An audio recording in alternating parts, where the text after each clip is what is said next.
Hello guys and welcome to Mark's Shrimp Tanks. Today we're going to be talking about my lights because I get asked it quite frequently and I think it's about time I addressed it. My lights are pretty ghetto, they're pretty broke man's lights, so we're going to cover all the lights I have, and I don't know if you're going to be impressed or not impressed or what, because as I just said, I am more of a broke man's type aquarist. I don't have lots and lots of money to throw at things like LED lighting and stuff because in Norway things like LED lights are super expensive, and I am trying to live within a budget where I live, so I'm going to go over my tanks and just show you what's on each tank. I'm even going to show you what's on the roof. This is how broke back I am. Broke back, not broke back mountain, I mean broke back man. This is a T8 that only has one light bulb in it because the other side of the light is broken. Okay, this is what my plants have to survive on. I probably will change this pretty soon actually, because I noticed this plant going a little bit yellow. This is my newest tank, and this is an LED security light, which unfortunately they no longer make, which is typical of things in Norway. Just when you think you find something good, they stop making the thing. And I don't know why the camera's, there you go. They stopped making the thing, so this thing they no longer produce. This was a 6000 Kelvin LED light. See if I can get there without, you can kind of just see it there. And they no longer produce this, and the one that they make to replace this is only 4000 Kelvin, which I'm like, come on, give us a break. On this little tank I have a cheap GU10 LED that I bought off eBay. This one was probably only something like 20 kroners, which is $2 or $3, and that is okay for this one tank. This light here was a light I bought off of eBay. Again, it was maybe $6-7, and it is probably the worst light I have for the amount of light it actually puts out. You can see that is pretty rubbish, but it seems to be okay for that little bowl. Now there's a little tank down here that you might have not seen, where I'm keeping red Ramshorn snails, and again I have that little cheap LED light that I just shown you above. By the way, when I bought those lights I was so disappointed with them I actually left the seller negative feedback on eBay because they were absolutely pathetic. They are just terribly bad lights. Onto this tub.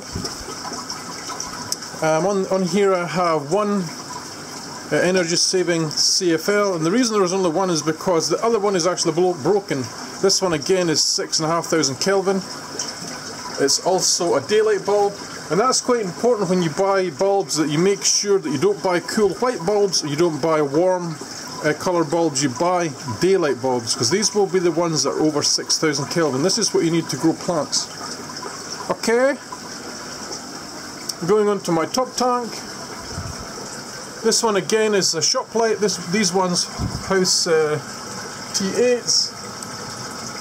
You can probably just see in there. And again, with this one I've had to modify the housing to fit on top of this tank so the light doesn't spill absolutely everywhere.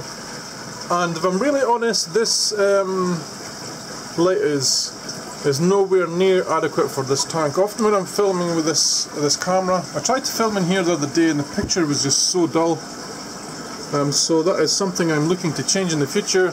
I have ordered LED lights for this, but it's going to be a DIY job that you will see in the future as well. Again, this one up here is 6500 Kelvin. This one is kind of the same as the one above it. This houses two T8s that are 6500 Kelvin, and it's a shop light, and it just lights this tank enough and no more. I actually think this is probably the reason why I have so much success with subwasser tank. All of my tanks are very low light, what I would consider quite low light. Often when I'm doing photography and stuff, I actually find it really hard to take good pictures because the pictures are just so damn dull. Okay, we're going to go into the bottom 2 tanks here, 3 tanks, sorry.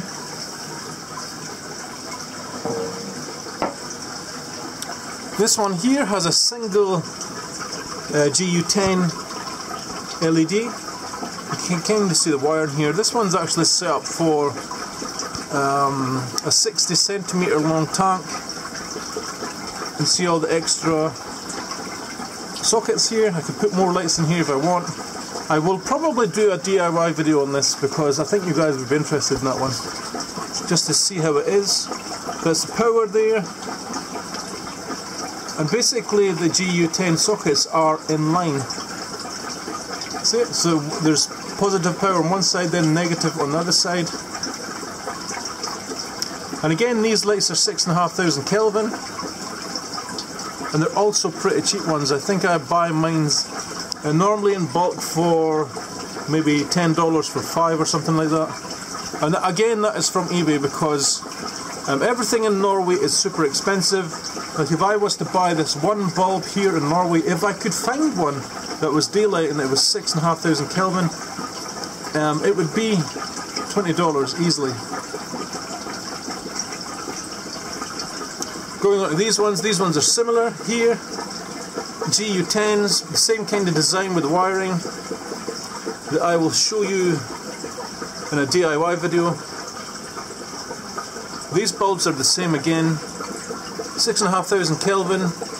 These ones are a little bit different from each other, these bulbs. I think probably the only difference is the power rating. 6,500 Kelvin.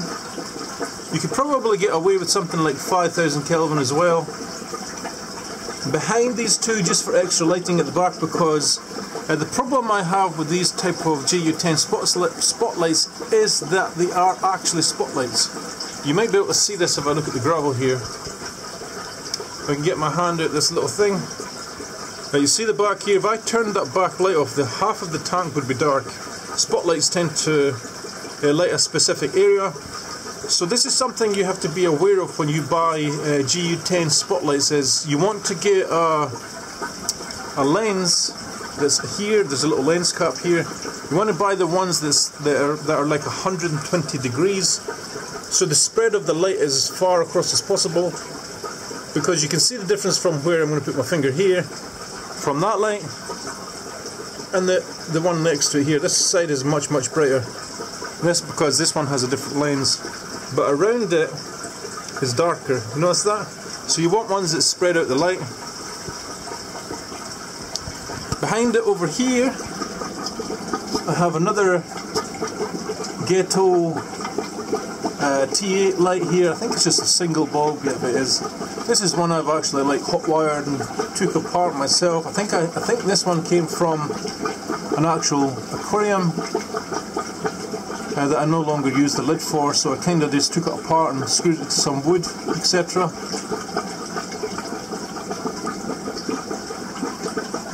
And then all of my lights all go to timers, not individual ones. They all go to like a main hub here, and this is the hub just for my lights. Okay,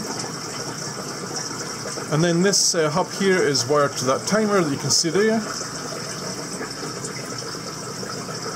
We're going to zoom in here a little bit as well, because I know you will be interested to see my lighting times. My lights come on at 9 in the morning, and they go off at 9 at night. So that gives me 12 hours.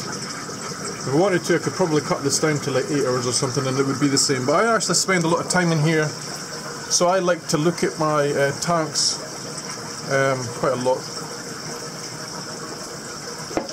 So there you go, there are my lights. As I've said, I have new lights ordered, so this set of lights here and this set of lights here will be replaced. And what I'm going to do is I'm going to take these lights up the top and the one in the middle, and I'm actually going to put them in here. Okay, so we'll have 2 new LEDs for here, and the old lights will come over and migrate to this position. And I've already looked for tanks for this, and I have 4, I think it's 30 gallons I'm going to use here. Not 30 gallons, 30 litres. So I'm going to have 4 tanks here like this. And I'm not sure of the size I'm going to put under here, or if I'm going to stick with using some tubs. But that is today's video for all you guys that keep on asking about my lighting. I hope that's helped you all. Love you all, catch you in the next one. Don't forget to leave me a thumbs up if you liked the video. Please subscribe if you haven't already. Happy shrimp keeping, guys. Bye.